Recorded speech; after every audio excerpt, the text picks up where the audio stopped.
غیر صلوات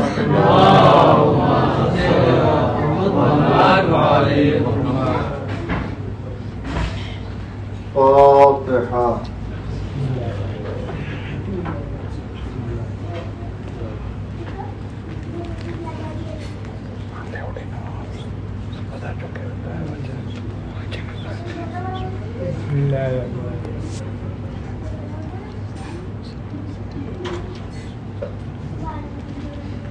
أعوذ بالله السميع العليم من الشيطان اللعين الرجيم.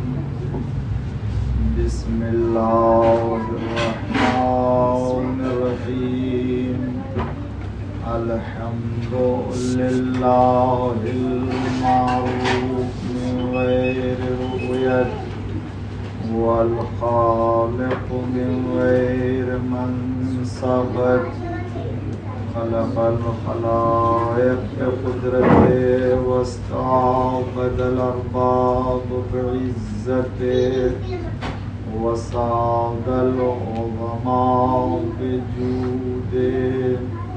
والصلاة والسلام والتحية والإكرام على البشير النذير السراج المنير حبيب الله العالمين أبي القاسم محمد وعلى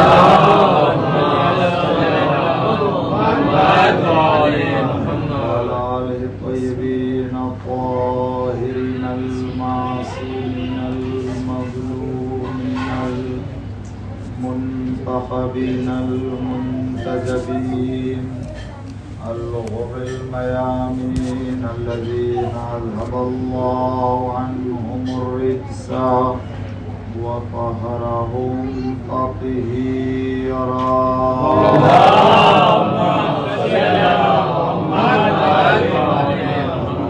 الإمام المبين بقية الله في الأرضين الحجة الثاني عشر والمهدي المنتظر.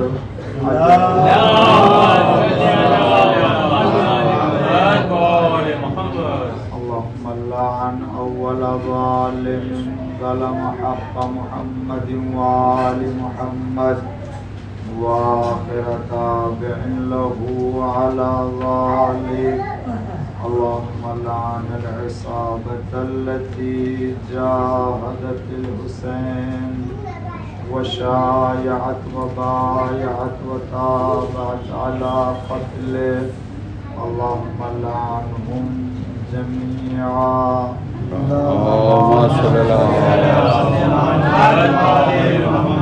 قال الله الحكيم في القرآن الكريم وقوله الحق. بسم الله الرحمن الرحيم. إن الله وملائكته يصلون على النبي يا أيها الذين آمنوا صلوا عليه وسلموا تسليما.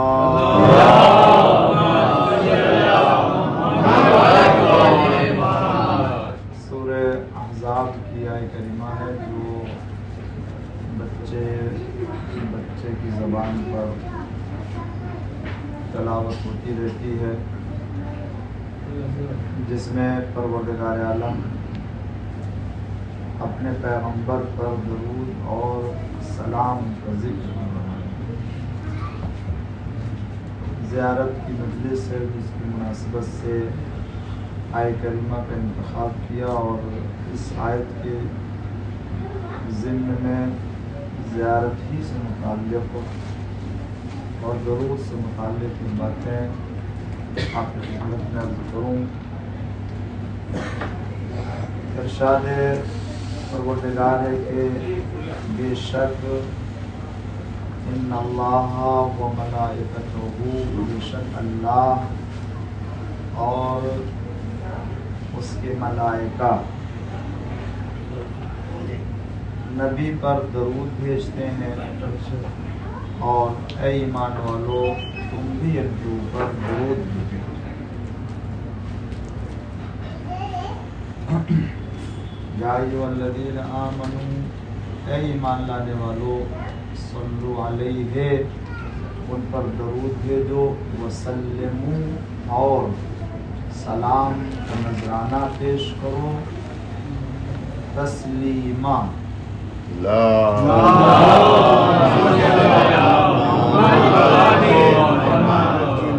جس طرح سے آئے تطہیر میں ہے وَيُطَهِّرَكُمْ تَطْهِيرًا، اسی طرح سے یہاں پر ہے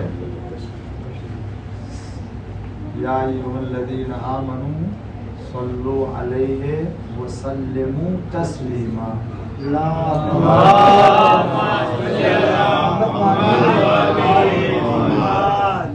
وہاں پر معنی کیا کرتے ہیں کہ اللہ نے پاک و پاکیزہ بنایا ہے،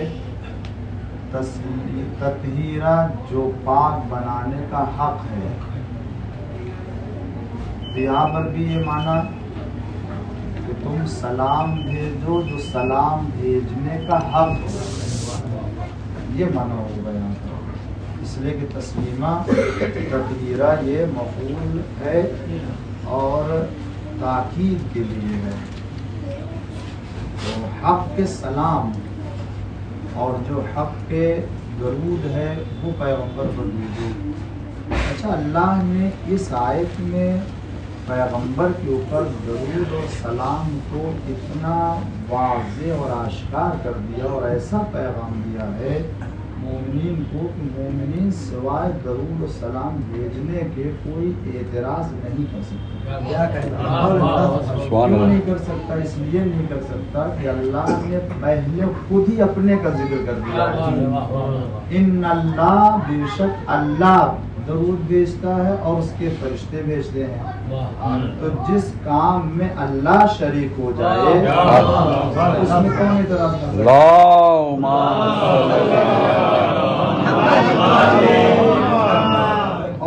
اور یہ عجیب اتفاق ہے، اتفاق میں کہہ رہا ہوں لیکن یہ تو قدرت کا انتظام ہے۔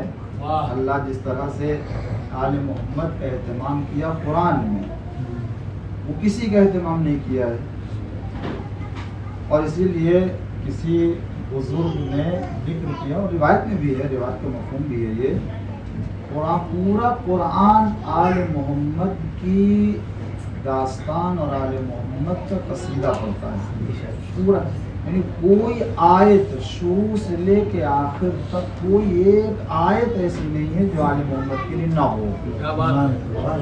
کیسے؟ اچھا، جو تعریف ہیں آل محمد کے کمالات، ان کے فضائل اور مناقب کا جہاں تذکرہ ہے تو آپ کہہ سکتے ہیں کہ چلیے آل محمد، لیکن جہاں عذاب کا ذکر ہے اسے کیا کریں گے؟ جہاں پر سزا کا ذکر ہے، جہاں جہنم کا ذکر ہے، جہاں پر جو کفر کا ذکر ہے، جہاں نفاق کا ذکر ہے، احسن تو یہ تو ان کے لیے، اور جہاں عذاب کا ذکر ہے تو اللہ نے خود ہی، پیغمبر نے خود فرمایا، علی اگر تمہارے دشمن نہ ہوتے تو جہنم کو پیدا ہی نہ کرتے۔ اس کا مطلب ہے کہ قرآن میں اگر کہیں عذاب اور کفر و نفاق کا ذکر ہے تو یہ ان کے دشمنوں کے حوالے سے، مگر پورا قرآن آل محمد کے لیے ہوتا ہے۔ صلوات پڑھیے۔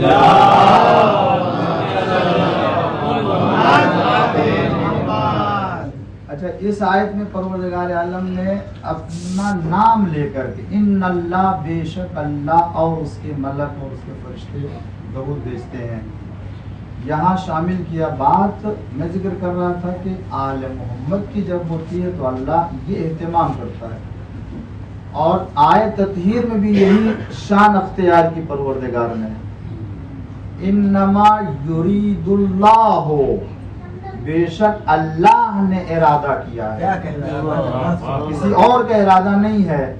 درود و سلام میں اللہ نے اپنا نام ذکر کیا، آل محمد کی طہارت کا جب نام آیا، ذکر آیا، تو وہاں اللہ نے اپنے ارادے کو شامل کیا کہ دیکھو، یاد رکھو، اللہ اگر کسی طرح کو کوئی اعتراض یا ان کی طہارت میں کسی طرح کو کوئی شک یا کسی طرح کو کوئی معنی کرو گے تو یہ آل محمد کی کمزوری نہیں ثابت ہوگی، ارادے پروردگار کی کمزوری ثابت ہو جائے گی، اور ارادے پروردگار کو کمزور کرنے والا کوئی مسلمان نہیں رہ سکتا۔ ایک صلوات پڑھ دیجئے محمد۔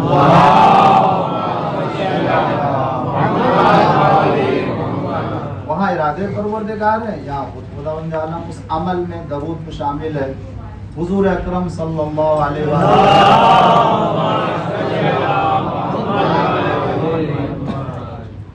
فرماتے ہیں کہ اگر کوئی ہمارے اوپر درود بھیجتا ہے تو اللہ تعالیٰ اس کے لیے، درود بھیجنے والے کے لیے، اللہ تعالیٰ اس شخص کے لیے 1000 فرشتوں کو قرار دیتا ہے جو اس درود بھیجنے والے کے اوپر درود بھیجتے ہیں۔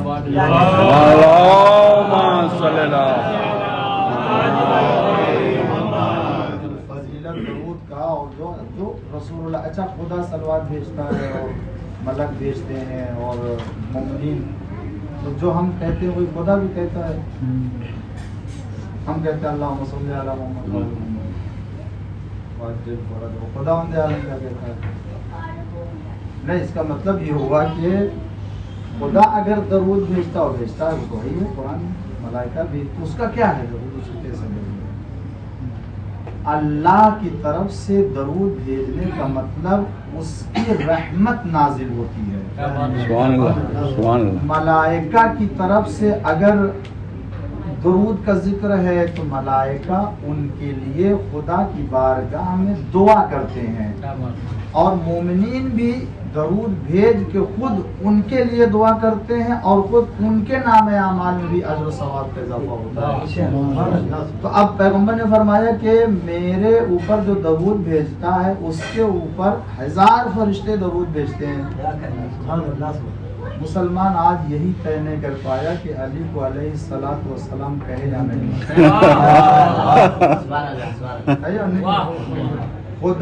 خدا 1000 فرشتوں سے عام انسان، اگر کوئی مسلمان صلوات بھیجتا ہے پیغمبر پر، تو آیا اس کے لیے ملک جو ہے وہ درود بھیجتا ہے یا نہیں بھیجتا؟ تو اللہ نے عام انسان کو، عام مسلمان کو اس لائق بنا دیا کہ اس کو پر درود بھیجا جائے، اور خود امیر المومنین السلام کو اگر علیہ السلام کہا جائے بجائے جو ہے وہ رضی اللہ کے، تو سمجھ میں نہیں آتا کہ وہ کیسے نہیں رہے، مخصوص رسول اللہ سے ان کے لیے ہونا چاہیے۔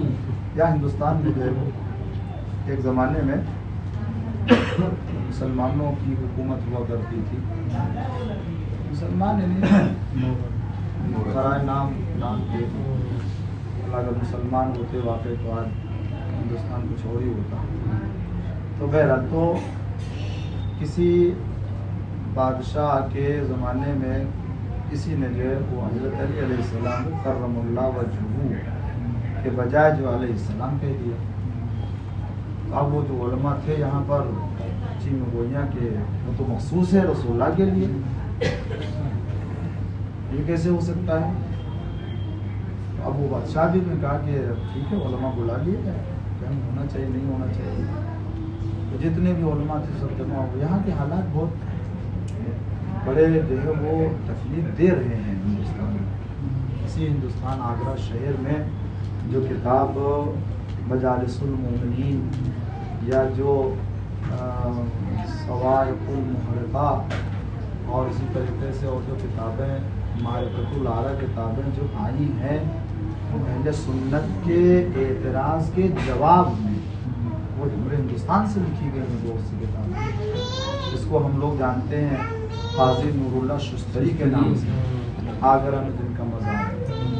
بہت بڑی شخصیت ہے اور بہت عظیم کام کیا ہندوستان میں رہ کے آل محمد کی امامت کا دفاع کرنے میں، جن کو شہید کر دیا گیا ہے اس دنیا میں، صرف آل محمد کی امامت کے دفاع اور ان کے اوپر ہونے والے اعتراضات ایک الگ داستان ہے۔ تو وہ تقیے میں اور نہ جانے کس طرح سے چھپ چھپا کے وہ کتاب لکھی گئی، جب پتہ چلا تو پھر ان کے خلاف کی سازش ہوئی، تو قتل کیا گیا، شہید کیا گیا، شہید ہونے کرنے کے لیے داستان کیسے کیسے، پھر شہادت کے بعد بھی ایسے کرامتیں ان کے لیے شہید ثالث کا درجہ ہے، تیسرے سے عالم تشیع میں اگر کوئی شہید ہوا ہے دردناک طریقے سے اور بزرگ عظیم ترین شخصیت میں، تو وہ تیسری شخصیت ہے، اس کا مطلب یہ شہید ثالث کا مطلب ہے۔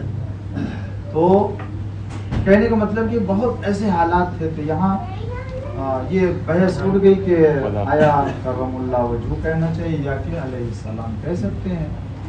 تمام مسلک کے علماء جمع کیے گئے دربار میں کہ فتویٰ دیا جائے اور بتایا جائے کہ ایسا ہو سکتا ہے یا نہیں ہو سکتا ہے۔ اور وہاں تو بہت سے درباری علماء بھی ہوتے تھے، بغیر جب تک مزاج نہ پہچان لے کہ یہ کیا چاہتے ہیں، اس وقت تک کوئی فتویٰ جو ہے وہ فتوے کا جو معیار ہوتا تو مزاج شاہ ہوا کرتا تھا، اسی لحاظ سے جو ہے وہ صادر ہوتے تھے۔ تو سب نے اپنا اپنا یہی کہا کہ کرم اللہ علیہ السلام رسول اللہ کے لیے مخصوص ہے، یہ کیسے؟ ایک گوشے میں اہل سنت کا عالم بیٹھا ہوا تھا، بالکل نہیں لاغت کوئی نگاہ اس کی طرف، تو اس نے اسی لیے پہلے سے کہا جا بنا اگر ہم کو آپ جان بخشی کی ضمانت دیں تو ہم بھی کچھ کہیں، تو کہاں ہم بھی کہہ سکتے ہیں۔ تو وہ کھڑے ہوئے اور ایک شعر پڑھا، تو مصرے کا ایک شعر پڑھا جو حدیث کا مفہوم ہے، حدیث پیغمبر کا مفہوم ہے، جو اہل سنت کے یہاں بھی ذکر ہے، ہمارے یہاں بھی ذکر ہے، اور تواتر کے ساتھ اس کا ذکر ہے، اور آپ لوگ بھی دعا نطبہ وغیرہ میں پڑھتی رہتے ہیں۔ اس نے ایک حدیث پڑھی، اور حدیث بھی کیسی ہے، اچھا اس زمانے میں جو ہے تو وہ فارسی زیادہ جو ہے وہ رائج تھی، آج بھی بہت سی جگہوں پر یہ دیکھیں گے کہ تو آدھی اردو، آدھی میں سمجھتا ہوں 80-90% جو ہے وہ فارسی ہی ہے، اور ایک لفظ اردو کہا جائے اس میں۔ تو نے کہا کہ ہاں تمہیں اجازت ہے کہنے کی، اس نے کہا کہ گر لحمہ لحمی در حدیث نبوی ہے، یعنی اگر پیغمبر نے فرمایا ہے کہ ان کا گوشت میرا گوشت، یہ اگر حدیث میں ہے، لحمہ لحمی در حدیث نبوی ہے، تو بی صلی علی نام علی بی ادبی ہے۔ اگر حدیث میں یہ ہے کہ رسول نے فرمایا ان کا گوشت میرا گوشت، ان کا خون میرا خون، اگر یہ حدیث میں ہے تو بغیر درود و سلام کے علی کا ذکر کرنا بے ادبی ہوگا۔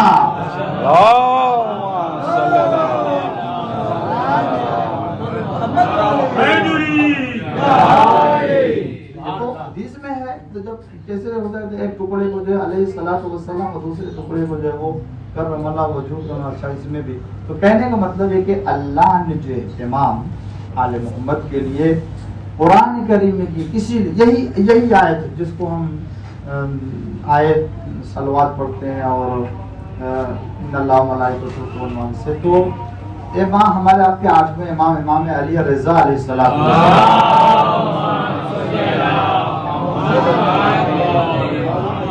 مامون کے دربار میں یہ سوال اٹھا کہ کیا آل محمد کے اوپر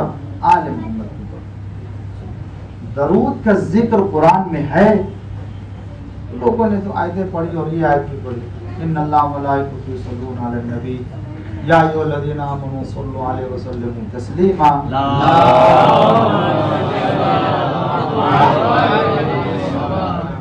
تو وہ کہنے لگا کہ ہاں یہ تو ہے، یہ تو عام طور سے پیغمبر کے لیے تو ان کے لیے یہ، لیکن خاص طور سے کوئی ذکر ہے قرآن میں آل محمد کے لیے، آل محمد کے لیے سلام ہو۔ امام نے فرمایا کہ قرآن میں اللہ فرماتا ہے سلام علی الیاسین انا کذالک نجزی المحسنین، سلام ہو الیاسین کے اوپر کہ ہم اسی طریقے سے نیک کام کرنے والوں کو اجر دیں۔ اس کے بعد امام متوجہ، پہلے یہ بتاؤ قرآن کہتا ہے سلام ہو الیاسین کے اوپر، اچھا یہ تفصیلات جانے کو نا بہت سے قاری نے الیاسین کے بجائے آل یاسین بھی پڑھا ہے، 7 قاری بڑے بڑے گزرے ہیں، ان میں بعض قاریوں نے آل یاسین سلام علی آل یاسین پڑھا ہے۔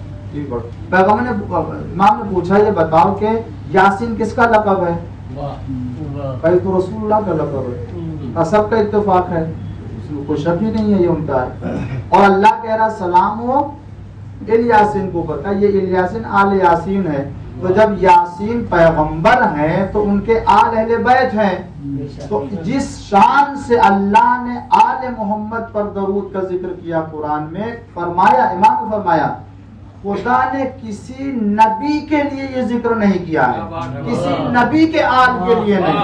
اللہ نے قرآن میں جناب موسیٰ کا ذکر کیا، عیسیٰ کا ذکر کیا، ابراہیم کا ذکر کیا، نوح کا ذکر کیا، سلام علی نوح فی العالمین، سلام علی ابراہیم، سلام علی موسیٰ و ہارون، مگر جس شان سے خدا نے پیغمبر کے آل کا ذکر کیا کسی کا ذکر نہیں کیا، اور خدا نے جس اہتمام سے آل محمد کو کمال بخشا کسی کو کمال نہیں بخشا کہ آل محمد کا ذکر قرآن میں پایا جاتا ہے۔ ایک سلوات پڑھ دیجیے۔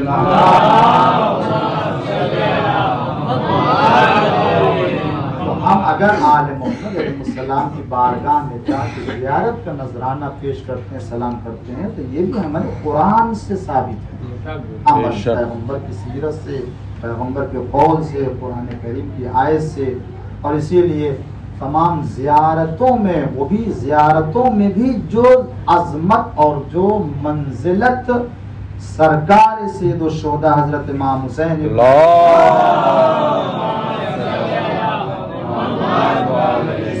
زیارت کو آپ یقین رکھیے، اس کا مطلب یہ نہیں ہوتا ہے کہ کسی امام کی معاذ اللہ تنقیص ہو جاتی ہے یا کوئی کمی ہو جاتی ہے، نہیں، جو عظمت امام حسین کی زیارت کے لیے ہے، کسی کے لیے جو خصوصیت اللہ نے امام حسین کی زیارت میں رکھی ہے وہ کسی اور میں نہیں رکھی ہے۔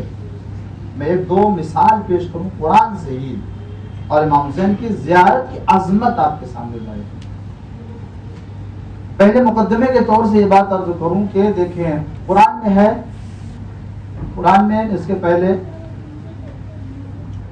زیارت امام حسین کے لیے روایتوں کی روشنی میں کہ اگر کوئی امام حسین کی زیارت کرتا ہے تو اس کو نماز کا ثواب ملتا ہے۔ جو فرشتے قبر امام علیہ السلام پر 24 گھنٹہ وہاں پر مصروف گریہ رہتے ہیں، یہ خود ان نمازیوں کے لیے دعا کرتے ہیں، کہتے ہیں ان کا بھی جو کچھ اجر ہے اس جگہ نماز پڑھنا ہے، تو اس کو زیارت کرنے والے کو نماز پڑھنے کا ثواب ملتا ہے۔ روایت میں کہ اگر کوئی زیارت امام حسین علیہ السلام کرتا ہے تو اس کو مختلف، آپ نے حدیث سنی ہوگی، کسی جگہ یہ ہے کہ 1 حج کا ثواب ملتا ہے، کہیں ہے 2 حج کا ثواب ملتا ہے، کہیں 10 حج کا ثواب ملتا ہے، کہیں 20 حج کا ثواب ملتا ہے، کہیں 100 حج کا ثواب ملتا ہے، یہ سب روایتیں ہیں۔ اس کے بعد کہیں یہ ہے کہ اسے اس حج اور عمرے کا ثواب ملتا ہے جو رسول اللہ کے ساتھ کیا ہوگا، قبول شدہ۔ ہم جا کے اگر عمرہ اور حج کریں گے تو نہیں معلوم اللہ نے ہمارے اس عمل کو عمرہ قبول کیا یا نہیں، مگر زیارت امام حسین کے لیے کہ اگر کسی نے زیارت امام حسین کی تو اللہ اس کو قبول شدہ عمرہ اور حج کا ثواب عطا فرماتا ہے۔ یہ اس کے بعد اگر کوئی زیارت امام حسین کرتا تو اس کو روزہ رکھنے کا ثواب ملتا ہے۔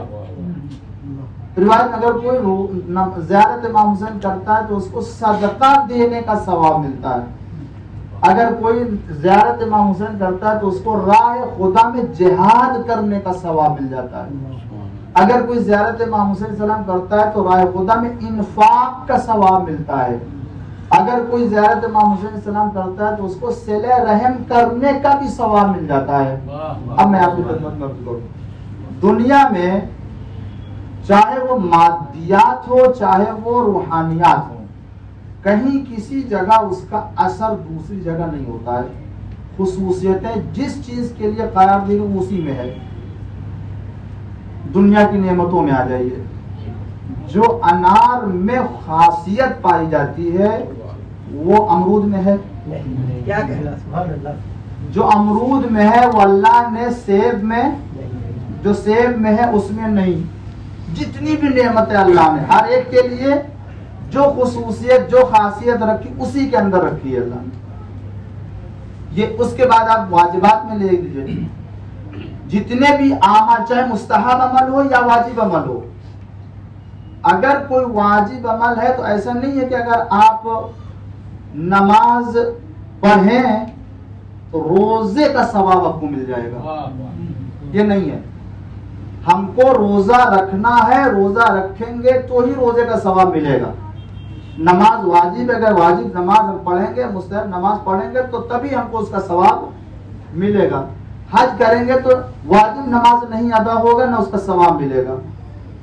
یا اگر ہم جو ہے وہ حج کریں گے تو ایسا نہیں ہے کہ وہ انفاق کرنے اور یا جو دوسرے عمل کا ہم کو ثواب. جو خصوصیت اللہ نے عمل میں رکھی ہے وہ اسی کے اندر ہے، دوسرے میں. اسی لیے علماء کہتے ہیں کہ دیکھو اگر کوئی مستحب عمل ہے جس کی فضیلت واجب عمل سے زیادہ ہے تو دیکھو ایسا نہ کرو کہ واجب چھوڑ دو اس کو کرو، یا کسی دوسرے مستحب عمل میں بھی اگر دو مستحب عمل ہے، ایک عمل میں زیادہ ثواب اور اجر ہے، ایک میں کم ہے، مگر علماء نے کہا کہ کم ضرور ہے مگر جو خصوصیت اس چھوٹے والے عمل میں ہے نا وہ اسی میں ہے، اس میں نہیں ملے گی. لہذا اسے بھی کرو اسے بھی کرو. تو ہم نے دیکھ لیا کہ دنیا کی کسی چیز میں اللہ نے جو خصوصیت رکھی وہ اسی میں دوسری جگہ نہیں رکھی. واجبات اور احکام میں بھی دیکھ رہے ہیں، چاہے مستحب ہو یا واجب ہو، اللہ نے اسی میں رکھا ہے، وہ خصوصیت کسی دوسرے عمل میں نہیں رکھی. مگر کیا کہنا، کیا شرف دیا اللہ نے زیارت امام حسین علیہ السلام کو. زیارت کر لو، نماز کا ثواب ملے گا، روزے کا ثواب ملے گا، حج کا ثواب ملے گا، صدقے کا ثواب ملے گا، جہاد راہ خدا میں ثواب ملے گا. صلوات پڑھ دیجیے.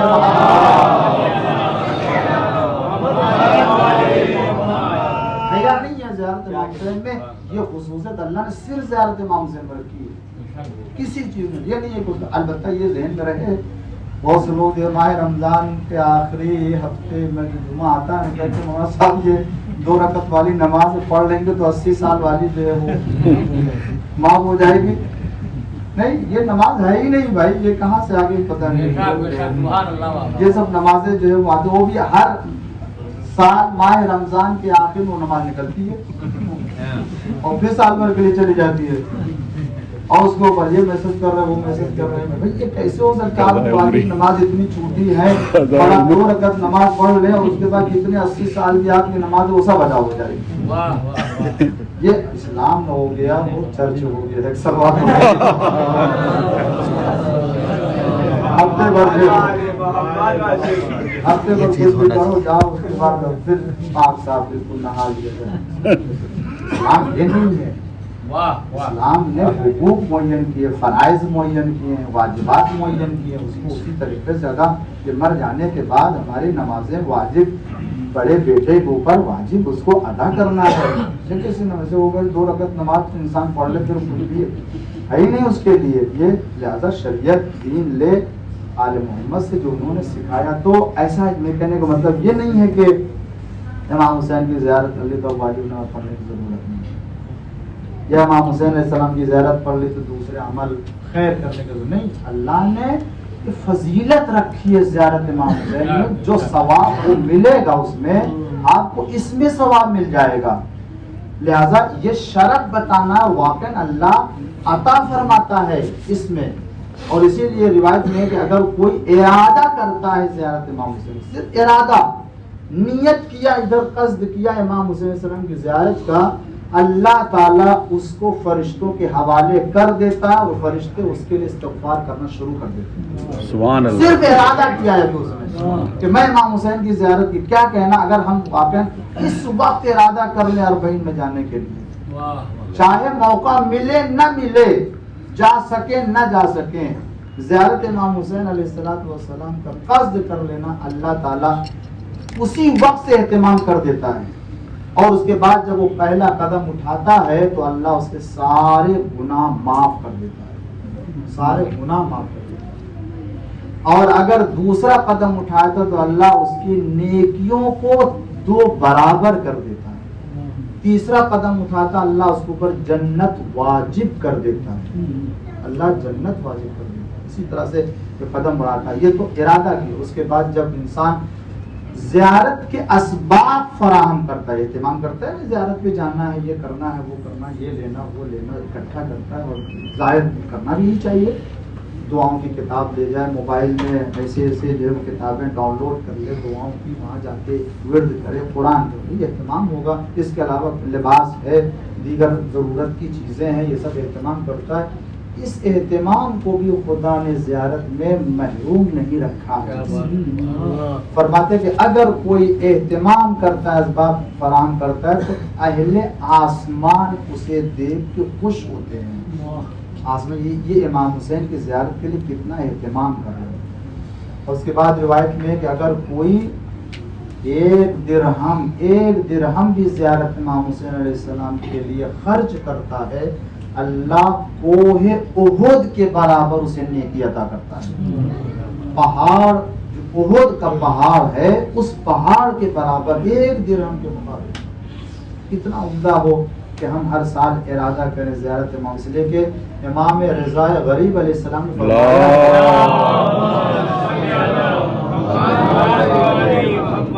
ہر امام کا ان کے شیعوں کے گردن پر عہد اور ایک جو ہے وہ بیعت ہے، اور وہ عہد اور وہ بیعت پوری نہیں ہو سکتی جب تک کہ وہ ان کے قبر کی زیارت کے لیے نہیں جائے گا۔ امام فرماتے ہیں وہ اسی وقت پورا ہوتا ہے۔ تو کوہ احد کے پہاڑ کے برابر ایک درہم خرچ کرنے والا اگر ہم اپنے لیے خرچ کرتے ہیں، یقین جانیے آپ ایسے افراد جن کو خدا نے یہ قدرت دی ہے اللہ کے لیے کریں، امام حسین کے لیے کریں، کسی کو علم نہ ہو، کسی کو نہ خبر ہو، جو وہ شیعہ غریب کہ جو نہیں جا سکتا، اس سے آپ کہیں تم جاؤ، ہم تمہارا پورا خرچ کریں۔ الحمدللہ ابھی تو سب کو موقع مل رہا ہے، لیکن کچھ ایسے ضرور ملیں گے کہ جو ترس رہے ہیں، تڑپ رہے ہیں، کاش ہم کو وہاں کربلا میں۔ یقین جانیے اگر اس ارادے سے کسی کو پہنچا دیا نا، ہماری نہ جانے کتنی زیارتیں ان کے اوپر قربان ہو جائیں گی۔ اس میں ہم میرے چاہنے والے کو بھیجا ہے جو نہیں آ سکتا تھا، نہیں جا سکتا تھا، اس کا بہت اجر، بہت زیادہ ثواب ملنے والا۔ چوتھی چیز یہ ہے کہ اگر کوئی زیارت امام حسین علیہ السلام کے لیے نکل پڑتا ہے، یہ تو ارادہ تھا اور اسباب کو فراہم کرنا تھا، انتظام کرنا تھا، درہم و دینار کا خرچ کرنا تھا، اب وہ اپنے گھر سے نکل گیا۔ روایت کہتی ہے کہ اللہ تعالیٰ اس کے لیے 600 فرشتوں کو 6 جانب سے اس کی حفاظت کے لیے مقرر کر دیتا ہے۔ 6 طرف سے، ایک انسان جب نکلتا ہے تو 6 طرف سے، غور کرے 600 فرشتے اس کی حفاظت کے لیے 6 پہلوؤں سے، یعنی 6 جانب سے۔ 6 جانب کیا ہو گیا؟ سامنے سے بھی اس کی حفاظت، پیچھے سے بھی اس کی حفاظت، دائنے سے بھی حفاظت، بائیں سے بھی حفاظت، اوپر سے بھی حفاظت، نیچے سے بھی اس کی حفاظت ہوتی ہے۔ یہ دیکھیں کتنا بڑا مقام ظاہر کا ہے، ظاہر کا کہ اللہ تعالیٰ قرآن میں ایک بات آ گئی ہے، سن لیں۔ قرآن میں اللہ نے جب شیطان کو کہا کہ نکل جا میری بارگاہ سے، تو اس نے کہا کہ ٹھیک ہے میں تو نکل جا رہا ہوں۔ قرآن میں اس نے کہا کہ میں تیرے بندے کو صراط مستقیم پر بیٹھ کر کے چاروں طرف سے گمراہ کروں گا، چاروں طرف سے، سامنے سے، اس نے کہا ہے سامنے سے، پیچھے سے، دائیں سے، بائیں سے، چاروں طرف سے گمراہ کروں گا۔ اس نے 4 سمتیں اور 4 جوانب کا ذکر کیا ہے۔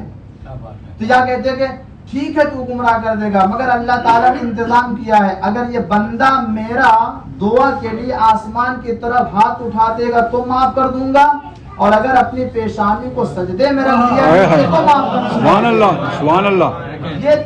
یہ تو عام مومن کے لیے کہ جہاں شیطان 4 طرف سے بہکانے والا، اللہ نے 2 راستے اس کے لیے نجات کے کھول کے رکھے ہیں، مگر ظاہر کی وہ فضیلت ہے کہ امام فرماتے ہیں 6 جہت سے حفاظت ہوتی ہے، یعنی کوئی بھی راستہ شیطان کا ظاہر کو بہکانے کے لیے ملتا ہی نہیں ہے۔ سبحان اللہ، سلوات کر دیجئے محمد۔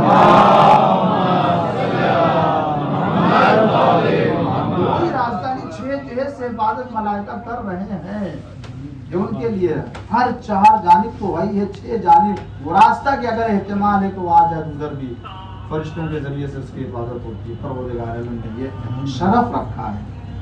یہ عظمت، یہ مقام رکھا خداوند عالم نے. فرمایا کہ جو خصوصیت زیارت میں کسی زیارت میں نہیں ہے، 4 ایسی خصوصیت امام حسین کو عطا کی جو کسی بھی دوسرے کو عطا نہیں کی ہے. پہلے یہ کہ اللہ تعالیٰ اپنے تمام نمائندوں کے امام حسین کی نسل سے قرار دیا ہے. امام حسین کی خصوصیت کسی اور کے لیے نہیں، نسل امام سے بقیہ امامت چلنے والی. دوسری خصوصیت یہ رکھی کہ اللہ تعالیٰ زیر قبہ امام حسین علیہ السلام کے دعاؤں کو رد نہیں کرتا. یہ زمانہ کسی نے کسی اور کے قبے میں حرم میں نہیں لی. امام حسین کے لیے خاص طور سے جو گنبد کے نیچے زری کے پاس آئے گا، دعا کرے گا، اللہ تعالیٰ اس کی دعاؤں کو قبول کرے گا، مستجاب کرے گا. یہ شرف اللہ نے امام حسین علیہ السلام کو دیا. خداوند عالم نے امام حسین کے لیے ایک اور ایسے شرف رکھی جو کسی اور کے لیے نہیں. وہ کیا؟ وہ ہے آپ کے قبر کی مٹی کو خاک شفا قرار دیا. سبحان اللہ. کسی کے لیے نہیں. میں نے روایت میں دیکھا، البتہ یہ مطلب نہیں ہے اس کا، میں کچھ روایتیں ایسی جو آپ کے سامنے میں بیان کر دیتا ہوں. میں اس لیے بیان کر دیتا ہوں تو اس کو میں سمجھا دیتا ہوں اور آپ سمجھ بھی لیتے ہیں، ورنہ اگر میں ان کو یوں ہی بیان کروں تو بہت سے لوگوں کے ذہنوں میں غلط فہمی بھی ہو سکتی ہے. اس لیے لیکن بہرحال سمجھدار ہیں، اس کا مطلب یہ نہیں. روایت دیکھی ہے ہمارے اور آپ کے چھٹے امام کاظم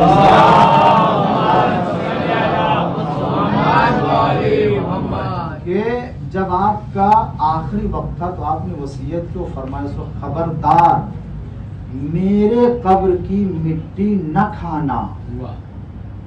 اللہ نے سوائے قبر حسین کے کسی بھی قبر کی مٹی یا کسی بھی طرح کی مٹی کو کھانے کو جائز قرار نہیں دیا. امام نے خود فرمایا. البتہ پھر علماء نے، مراجع نے احادیث کو دیکھا، یہ جائز قرار دیتے، مگر وہ ایک الگ موضوع ہے، اجتہاد اور استنباط پر ہے. لیکن میں عظمت کے اعتبار سے بتا رہا ہوں کہ خود امام نے اس بات کا اشارہ، اس کا مطلب یہ ہوتا ہے کہ جو خدا نے خصوصیت قبر حسین کی مٹی میں رکھا ہے وہ کسی کے لیے نہیں. یہ مٹی کسی اور جگہ کی نہیں، یہ بہشت کی ہے، جنت کی ہے. اسی لیے جب وہ مرحوم فیض کاشانی کے پاس جو ہے وہ ایک انگریز آیا اور اس کا یہ کہنا تھا، اس کی خصوصیت یہ تھی کہ کوئی بھی ہمارے سامنے ہاتھ میں لے لے، ہمیں نہ معلوم ہو، ہم حساب کتاب لگا کے بتا دیں گے کہ اس کی مٹھی میں کیا ہے. وہ آیا نہیں تھا. اور اگر میں جواب، اگر کوئی جو ہے وہ اس کو نہ کر سکے اور میں اپنے اس مقصد میں نہ کامیاب ہو سکوں، جواب نہیں دے سکوں، تو میں اپنا مذہب باطل سمجھوں گا، اور نہیں تو بھی سامنے والے کو میرا مذہب قبول کرنا چاہیے. عیسائی مذہب تھا. آ گیا ایران، وہ سب بڑے بزرگ تھے مرحوم فیض کاشانی، اور بلایا گیا. وہاں کا اس کا یہ دعویٰ ہے کہ کوئی بھی کسی طرح کی چیز لے لے مٹھی میں تو وہ بتا دیتا ہے کہ کیا ہے مٹھی میں، اور یہ کہتا ہے کہ یہ دلیل ہے ہمارے مذہب کے حق ہونے کی، کہ حق ہمارے پاس ہے. تو مرحوم فیض کاشانی ہاتھ میں یہ تصویر لیے ہوئے تھے اور مجھے بند کر کہا بتاؤ کیا ہے ہمارے ہاتھ میں. تو اس نے اپنا جو ہے وہ شروع کیا حساب کتاب، اور جب وہ دیر لگی تو کہا بھائی تم نے کہا ہم بتائیں گے. تو اس نے اپنا سر جھکا لیا تھوڑی دیر کے لیے، پھر بولا نہیں، پھر سر جھکایا. کہا کہ میں اپنے حساب کتاب سے برابر پہنچا ہوں اور اس میں کسی طرح کوئی خطا نہیں کی ہے، مگر میں حیران یہ ہوں اور میں پریشان یہ سوچ رہا ہوں کہ وہ چیز آپ کی مٹھی میں آئی کیسے. میں حیران اس بات میں ہوں. میں پہنچ تو گیا ہوں میں، مگر یہ سوچ رہا ہوں کہ یہ آپ کی مٹھی میں کیسی آ گئی. کہا کیا ہے؟ کہا جو کچھ بھی آپ کے ہاتھ میں ہے وہ اس دنیا کی زمین کا حصہ نہیں ہے. اس نے کہا اس دنیا کی زمین کا حصہ نہیں ہے، یہ سوچ رہا ہوں کہ یہ آپ کی مٹھی میں کیسے. تب مرحوم فیض کاشانی نے کہا ہاں تم نے صحیح کہا، یہ قبر حسین کی وہ مٹی ہے جس کو اللہ نے جنت کی مٹی قرار دیا ہے، اس دنیا کی نہیں ہے. اور اس کے بعد فرمایا جب جنت میری مٹھی میں ہے تو حق میرے پاس ہے، تیرے پاس حق نہیں ہے. صلوات پڑھ دیجئے محمد.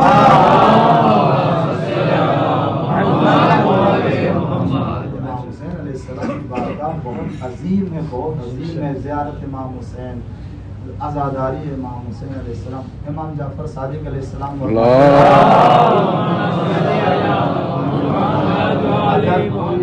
اگر اللہ تعالیٰ کسی کے دل میں نیکی ڈالنا چاہتے ہیں، آخری حدیث، اگر کسی کے دل میں خدا نیکی ڈالنا چاہتا ہے تو اس کے دل میں امام حسین اور امام حسین کی زیارت کی محبت ڈالتا ہے، محبت حسین اور محبت زیارت امام حسین علیہ السلام سے بڑھ کے. اور دیکھیں خصوصیت ہوتی ہے اس سے بڑھ کے اور کیا ہوگی. شریعت میں کہا ہے اگر نماز پڑھ رہے ہیں نا، نماز کے لیے اگر خوف ہے تو خوف کی نماز 4 رکعت کی 2 رکعت ہو جاتے ہیں. مستحب عمل ہے، اگر خوف ہے نا تو خوف کی بنا پر کہا گیا ہے کہ آپ اس کو چھوڑ دیجیے، اپنی جان خطرے میں نہ ڈالیے. مگر نہ جانے امام حسین کی زیارت میں کیا شرف رکھا. فرمایا امام نے جتنا خوف بڑھتا جائے گا اتنا ہی اجر بڑھتا جائے گا. یعنی خوف کے عالم میں بھی زیارت عزادارو، یہ وہ شخصیت ہے، وہ ذات جس نے خود جب زمین کربلا خریدا تھا تو کہا تھا بنی اسد سے یہ کہ دیکھو تم یہ زمین لے کے جاؤ، میں تمہیں ہبہ کرتا ہوں، یاد رکھو جب میرے چاہنے والے آئے تو انہیں تم 3 دن مہمان بنانا، اور یاد رکھو میری قبر ویران نہ رہے گی، میرے چاہنے والے آئیں گے، زیارت کریں گے، تم کو مہمان بنانا. اور 3 دن مولا یہ مہمان کی وصیت کر رہے، شاید کہ اس لیے کہ مجھے بھی مہمان بنایا گیا تھا، میں نہیں چاہتا کہ میرے چاہنے والوں کے ساتھ وہ کیا جائے جو میرے ساتھ کیا. باب اعظم محرم کی 12 تاریخ، اب جانتے کربلا میں حسین کا بھرا گھر اجڑ گیا، نبی کا نواسا مارا گیا، اکبر شہید ہو گئے، عباس قتل ہو گئے. اور کس طرح سے حسین ابن علی کے شہادت کے بعد ایک مرتبہ فضہ نے آگے شہزادی سے کہا، شہزادی غضب ہو گیا، کہا کیا ہے، کہا کوئی خبر ہو مجھے بتاؤ، اس لیے کہ اب میرا بھائی مارا گیا، اس سے بڑھ کے کوئی خبر میرے لیے نہیں ہو سکتی. کہا نہیں شہزادی بڑے غم کی خبر ہے، کیا لائی ہو. کہا میں ابھی سن رہی تھی عمر سعد نے اپنے فوجیوں کو حکم دیا کہ گھوڑوں کے صبح میں نال بندی کی جائے، ایسا لگتا ہے میرے شہزادے کا لاشا پامال کیا جائے گا. کہا اے فضہ یہ کیا خبر لے کے. ہاں فضہ، ارے بیٹا اسی طرح سے میں نے سنا، بس عزادارو میں کیا کرے. شہزادی نے کہا ہے شہزادی اس جنگل میں ایک شیر رہتا ہے، میں جا کے اسے بلاتی ہوں، شاید وہ اس وقت کام آئے. فضہ آگے بڑی آواز دیا ابل حارث، اے حارث. اور اس کے بعد کیا دیکھا، ایک شیر نمودار ہوا، وہ حسین کی لاش پر آیا، سونگنے لگا. جتنے ظالم تو وہ آگے بڑھ گئے چھوڑ کے. جب یہ مطمئن ہو گیا کہ اب پامال نہ ہوگی لاش، تو جیسی شیر گیا ادھر سے یہ گھوڑ سوار آگے بڑھے، زہرا کے لال کے اوپر ارے سینے اور پشت کو برابر کر دیا. زینب دیکھتی رہی، حسین کا لاشا پامال ہو گیا. ارباب اعظم 11 محرم کو یہ قافلہ کربلا سے اسیر ہو کر کے چلا، اس لیے کہ 10 تک تو یہ اور 11 کو دوپہر سے پہلے یہ ظالم اپنے پشت اور اپنے نجس مردوں کو اور مقتول کو دفن کر رہے تھے، مگر حسین اور حسین کے اصحاب کے لاشیں کو یوں ہی چھوڑ دیا. عزادارو اسی لیے تو جب سید سجاد نے اپنے اونٹ سے دیکھا تھا اس عالم میں کہ ان ظالموں نے اپنے کشتہائے نجس کو تو دفن کر دیا، میرا بابا یوں ہی پڑا ہوا ہے. مطلب عجیب عالم بدن کے اوپر. زینب نے دیکھا کہ قریب ہے کہ سید سجاد کی روح نکل جائے. کہا اے بیٹا میں کیا محسوس کر رہی ہوں. کہا اے پھوپھی اماں آپ دیکھ نہیں رہی ہے میرے بابا کا لاشا بے گول کفن پڑا ہوا ہے، کوئی ایک مٹھی خاک ڈالنے والا نہیں. اسی لیے اسی موقع پر یا کسی اور آگے پیچھے کے موقع پر یہ ہے کہ جب شہزادی زینب نے خود زینب نے کہا تھا ہم کو جب اسیر کر کے لے جایا جا رہا، دیکھو ادھر سے لے جاؤ جدھر شہیدوں کے لاشیں پڑے ہوئے ہیں، جہاں میرا بھائی کا لاشا ادھر، تاکہ آخری وداع کر لے. اور جب یہ قافلہ چلنے لگا وہاں پہنچا جہاں حسین کی لاش تھی، روایت کہتی زینب نے اپنے کو اونٹ سے گرا دیا اور آئی لاش حسین کو فریاد کرنے لگی اور کہا